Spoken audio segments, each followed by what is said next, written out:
আসসালামু আলাইকুম। দেখা যায় কিনা আমি জানি না, একটু খেয়াল করে দেখবেন ভিডিওটা। এই যে দেখতে পাচ্ছেন মুরগি, কার বাসায় কী বলে আমি জানি না।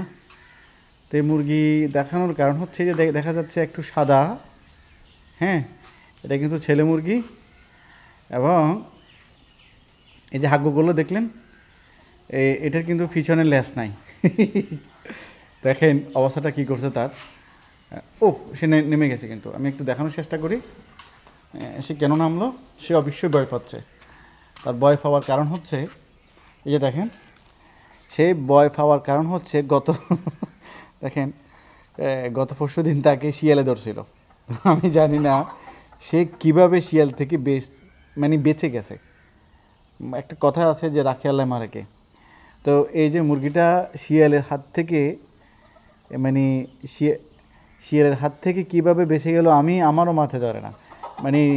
তার একেবারে পিছনের যেই ইয়েগুলো ছিল, লেজটা ছিল, হ্যাঁ, এই লেজটাকে একেবারে ছিন্ন বিচ্ছিন্ন করে দিয়েছে। মাংস পর্যন্ত এখান থেকে ক্ষত হয়ে গিয়েছে।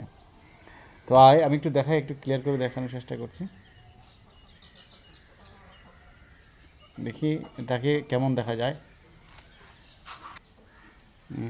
আমি শুধু তাকে দেখানোর চেষ্টা করতেছি তার পিছনের লেজ কোথায়। সে নতুন স্টাইলেই নতুন জীবন পাইছে আমার মনে হয়। তার লেজ কোথায়? লেজটা শিয়ালের যখন তাকে ধরছিল তখন তার শরীরের মনে হয় না সে বাঁচবো, সেই চিন্তা সে করেছিল। তবে তার হায়াত আছে, সেই জন্য হয়তো বেঁচে গিয়েছে। তবে এখন দেখতে জানি তাকে কেমন লাগে। ছেলে ঠিক আছে, কিন্তু পিছনে দেখেন, পিছনে অবস্থাটা কেমন। সে কিন্তু এখন মানুষ দেখলে ভয় পায়, আগে এমনটা ভয় পেত না, এখন মানুষ দেখলেই ভয় পায়।